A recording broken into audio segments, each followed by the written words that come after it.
FM.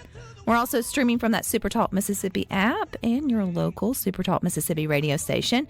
And don't forget to find us, too, on your computer, your mobile device, over at SuperTalk TV. And anytime I get to talk about the good things going on at the John C. Stennis Space Center, which is a NASA rocket testing facility in Hancock County, Mississippi, I'm always excited. And joining us today is NASA Stennis Director John Bailey to tell us some of the good things that are going on there. So, hey, John.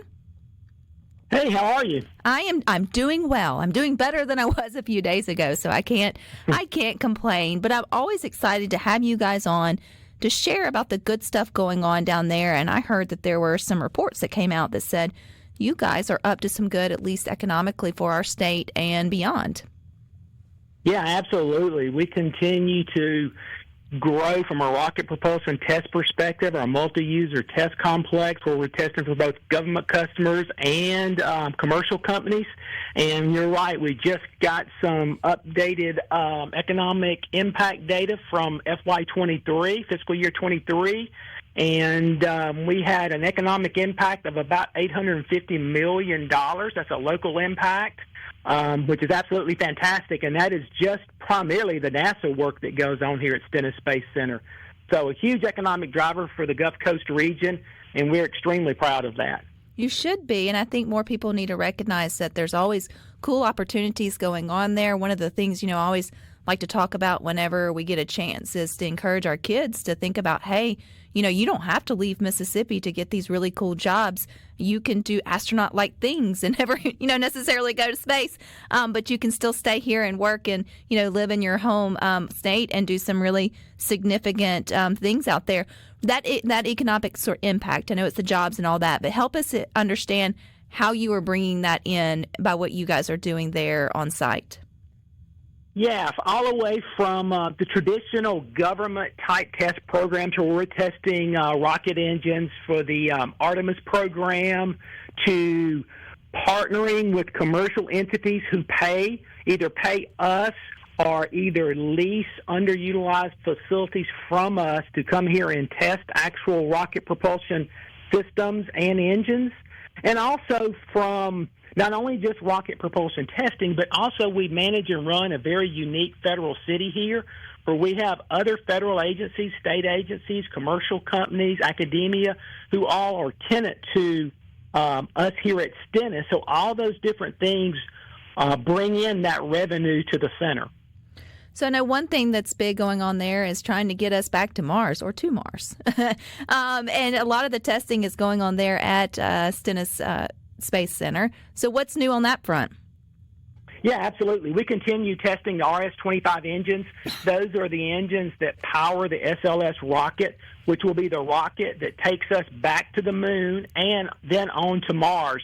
So that's super exciting. We tested that core stage for the Artemis 1 flight that's already happened. We already have all the engines ready for the first 4 flights. We're testing an updated RS-25 engine that will be used on future Artemis flights. And we have multiple commercial companies here who are developing and testing their own systems who at some point in time in the future will probably play a critical role in the exploration both to the moon and on to Mars. One thing y'all do well, John, is on your Facebook page, you let folks in on those test days usually with your live streaming and sort of keeping everybody up. What's it like on site whenever it's an official test day and you get to actually hear, see, and feel the engines, light up and do their thing? Yeah, it's really hard to explain, to be perfectly honest with you, because it's so amazing. And one of the really cool things here is you're actually so much closer to the actual test than what most people vision when they see a launch. If you go down to Kennedy Space Center for a launch, you're miles and miles away. But if you ever get the opportunity and you get to see a test here, you're much closer, and you really get to feel the sound waves and the shock waves actually vibrating your shirt. You actually feel it when you're sitting there watching it, and it's super exciting and never gets old. And it's funny you said that. Just right before I called you, one of our commercial customers had a test, and I don't know, I'm probably, a quarter of a mile or so from the test complex in the building I'm in, and you actually can kind of feel the windows shake when that happens. So it's super cool to see and hear. So help us understand, John, that how y'all test the facilities that it's required to test these engines, because obviously it has to have the capacity to hold it down without it going up, and that's a lot of power and force. So how are you guys at Stennis set up to really make that possible for NASA, but then also these other companies? Yeah, we have some very unique capabilities here, and you're right. Our job is to hold the rocket engine down while we're testing it, not launch it. So the large test facilities are extremely large facilities that are used to test either core stages or very large actual rocket engines. And those is, as you would imagine, very large, very heavy, a lot of concrete, a lot of steel, a lot of, technology and capability to actually hold the engine in place while you're performing your test. And then we have much smaller test facilities, but very unique, that are used to test not only engines, but also rocket pieces and parts. And those facilities are very different from the large ones. They're much smaller, but they're very unique in the way in which they handle very high pressure and high flow rate cryogenics for those engine pieces and parts. So very, very unique capabilities here for that kind of testing. John, you probably got lots of kids that are just been picked up in Car Line, or got parents who have kids who are interested in STEM or STEAM. I don't know the right words now, all the letters. What do you say to them in terms of, you don't have to be an astronaut to be part of space exploration, or you don't have to be, you can be, but you don't have to be, that there's so many other roles, cool roles that you can play in, furthering our exploration of space, but then also how that technology comes back and helps us, here on Earth. So what do you say to the kids that are kind of nerdy and interested in space to keep on keeping on? Yeah, and absolutely. You make a very good point there.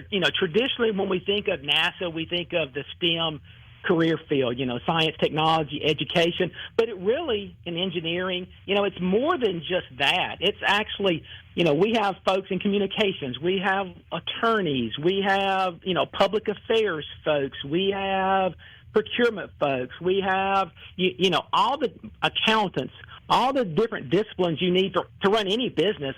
There's opportunities in every one of those areas. So you're right. You don't have to be in the STEM field to be part of NASA, because many, many employees work in that mission support area that are not engineers or scientists, and there's a place for everyone in NASA. John, how did you get on a trajectory to end up being the director of NASA's Stennis Space Center? That's a pretty cool job. Oh, it's extremely cool. And I can't believe, I pinch myself every day to be so lucky to actually have the opportunity. And there again, very unique, different path. Right out of college, I went to work for the Air Force down at Keesler Air Force Base, and really came into NASA about 10 years after I'd been working in the government, kind of in an area that I never thought I would have worked in. It was more in like intellectual property and law, and I'm an engineer, so that was very different for me, but it gave me the opportunity to get into the agency, and being very fortunate out here at Stennis Space Center. We're a small civil servant workforce, so folks get to do a lot of different things, and it really broadens your area of expertise.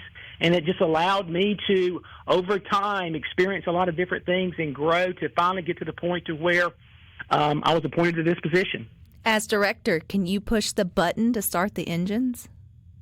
No, I let the engineers do that. I don't do that, no. That's their job. I just get to watch now. I'd have to pull rank once and be like, just let me do it once. But I get it. You want to keep it as safe as possible. If folks want to just get to know Stennis more, or learn about all these good things going on, or even some of the camps coming up, I know summer will be here before we know it. Parents, you guys do great work outside of Stennis into the classrooms and camps and stuff. How can they keep up with all the fun things? Yeah, absolutely. One, obviously follow us on all of our social media accounts. That's one way to really keep up with what's going on. Also, the Infinity Science Center down on Interstate 10, an excellent way to connect with what's going on out here, not only with just us, but our other federal partners and other agencies that are out here. So that's two of the ways to really keep up with what's going on.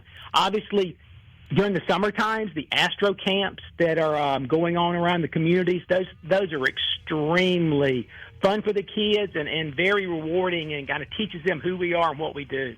All right. Well, John, I appreciate your time and all the work you guys are doing there at NASA Stennis Space Center. Folks should be proud to know that that's right here in Mississippi. It's NASA's largest rocket engine test facility, something to be proud of. So thanks, John. Thank you. Thank you for having me. All righty. You guys stick with us. We got more for you coming up.